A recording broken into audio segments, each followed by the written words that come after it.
Є смерті, загибелі військовослужбовців, є поранені військовослужбовців, все, що хочеш, обстріли є. Ну, я тепер не знаю, коли приїду, чесно. Да, мені буде дуже скучати.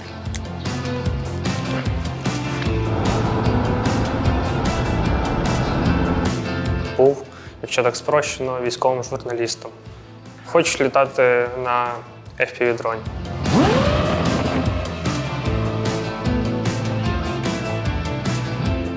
Еле догнали.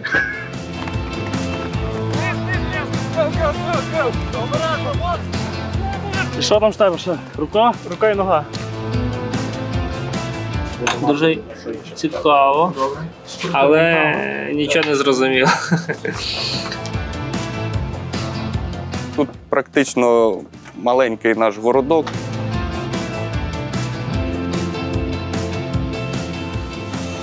Ого.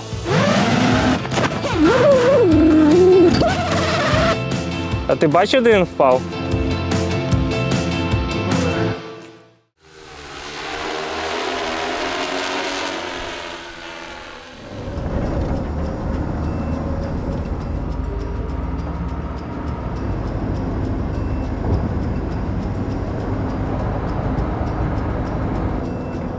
Пікап «Фенікса» мчить вулицями Костянтинівки. У цей момент в будинок поруч влітає російська авіабомба. Чим далі заїжджає авто, тим більше причин, щосили тиснути на газ. В машині привезли припаси, які екіпаж важкого дрона «Вампір» має доставити побратимам на передову. Російська авіація продовжує бити по місту.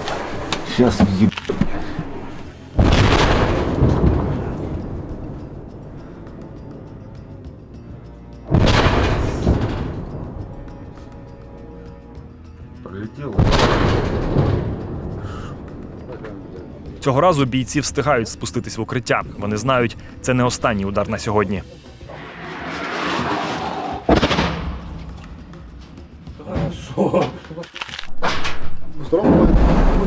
Екіпаж працює в Костянтинівці вже кілька місяців. Їхній коптер забезпечує позиції, куди машини доїхати вже не можуть.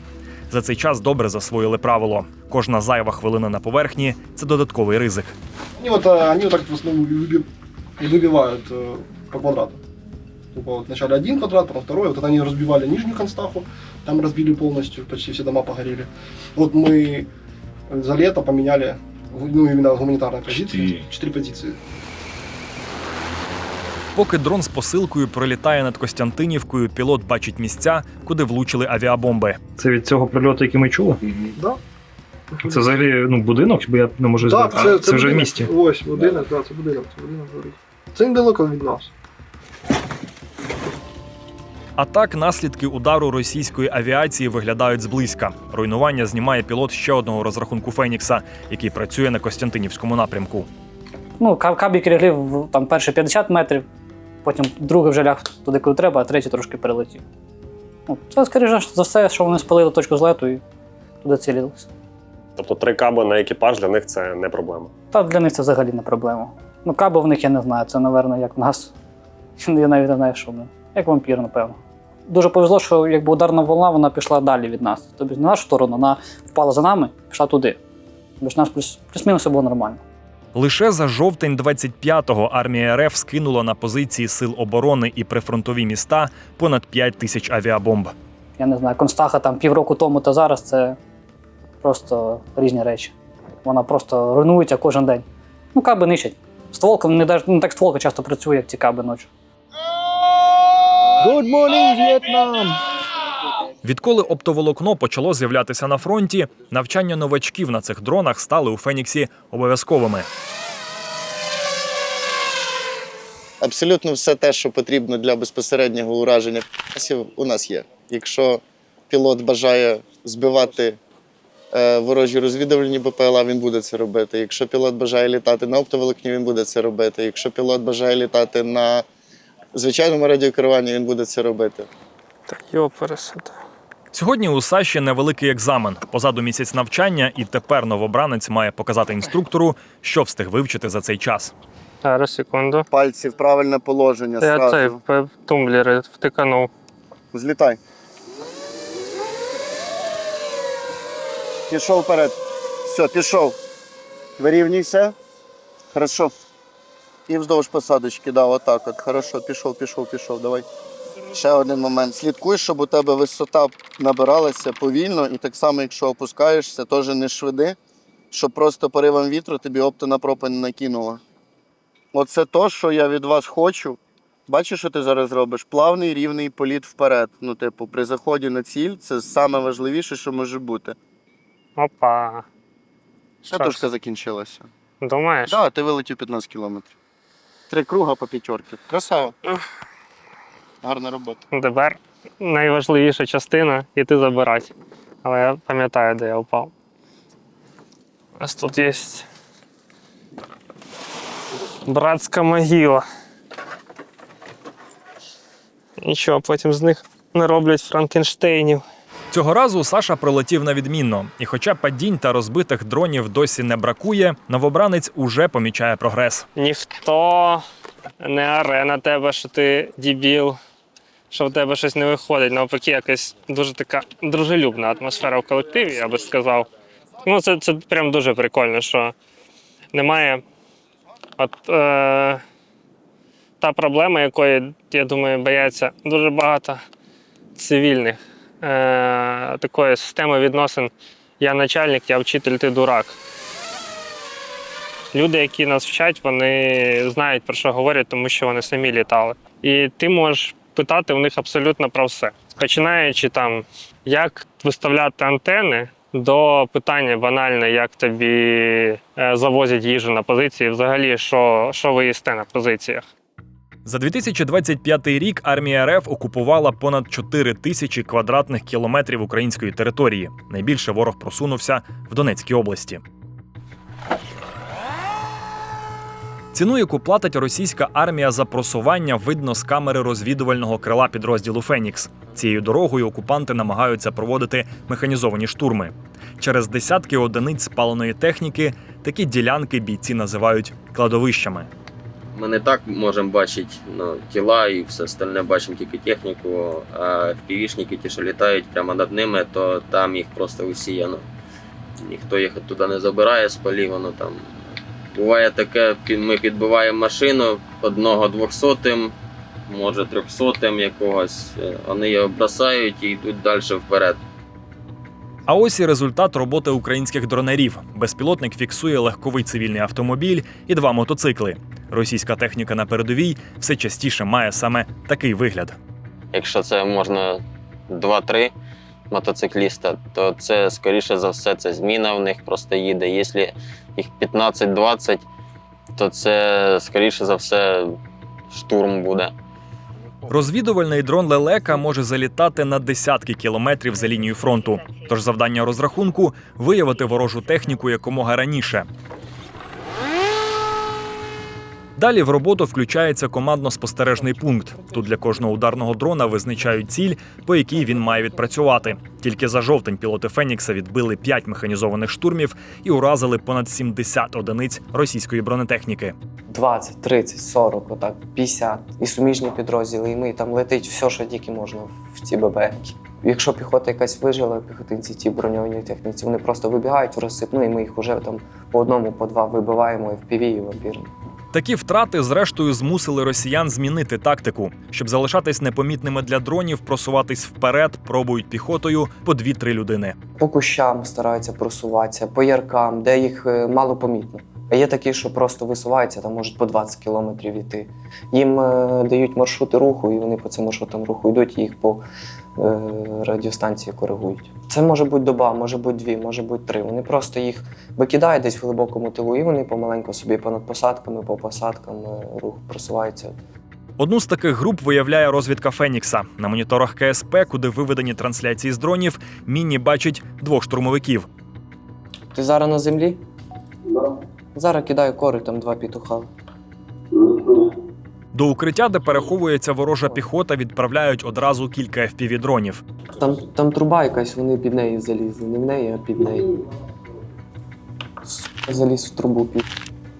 Дрони «Камікадзе» викурюють штурмовиків з укриття. Тепер по цілях може працювати важкий бомбер.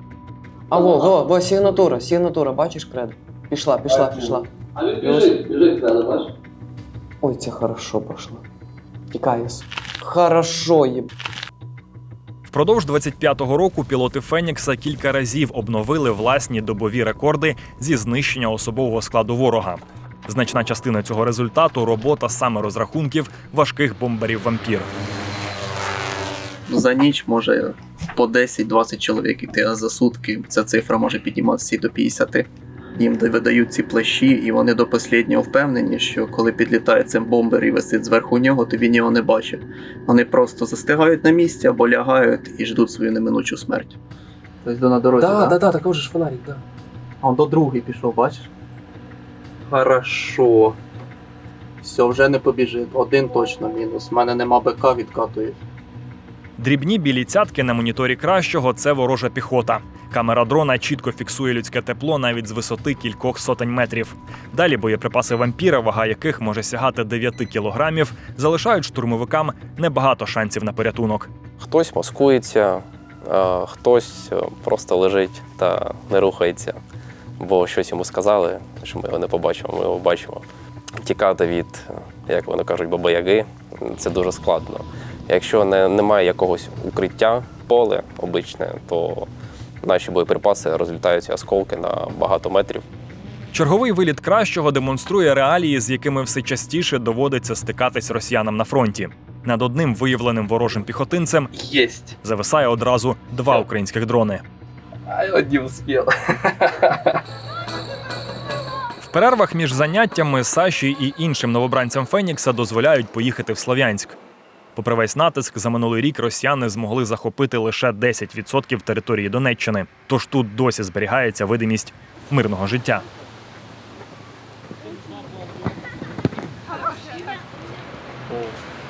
Опа. А скажіть, а можна? Таке щось непристойне вас попросили? Розумієш? Виделку. І серветок. Побільше. Ні, серветки є. Ти бачиш, у тебе ці є суші з камбучки? На тебе так офіціантка справила враження? Ні. Хотів трохи. Чи да. Я не знаю, що сказати. Я не можу це пояснити. Між нами, да, для жінки ні. Так, я не шкодю. Коротше, щоб Наскільки естетично це виглядає з 10?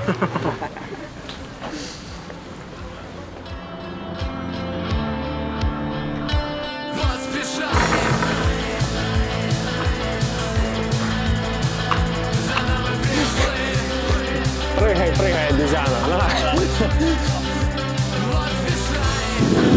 Ой-ой-ой-ой-ой-ой. Максим.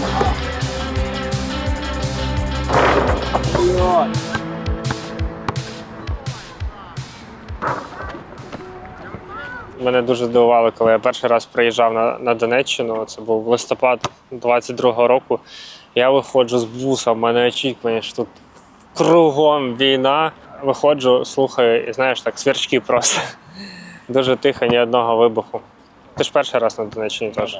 Я очікував побачити місто сповнене горем і війною, але насправді, якщо так прогулятись, подивитись по сторонах, то тут доволі прикольно. Є чілові такі райончики, де люди живуть своє якесь звичайне цивільне життя, грають в баскет, качаються, ходять на турнічок. Дуже така сюрреалістична ця ситуація. Того, що зараз вони грають в футбол, а в 2:30 ночі тут будуть пролітати 4 шахеда. Слов'янськ від фронту відділяє менше 20 кілометрів, тож російські удари з повітря стали для міста жахливим повсякденням. Так, 3, 9 і 8. Ну я ночью сидів, я чув 3 вибухи. 3 было, 3 прильоти. Ти ж не видел, сколько было. Тут же с самого утра трудились. Тут машины вывозили, тут весь двор был в кирпичу.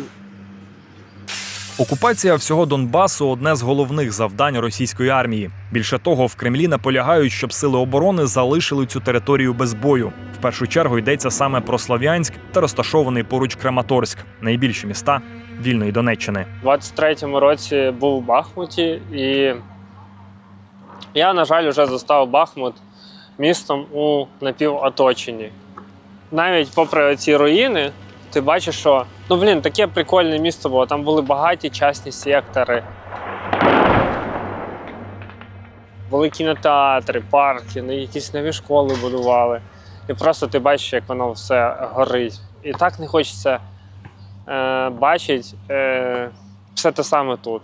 Просто жесть, як не хочеться. Я сподіваюся, що роль нашого підрозділу ми відіграємо, не підпустивши до Слов'янська.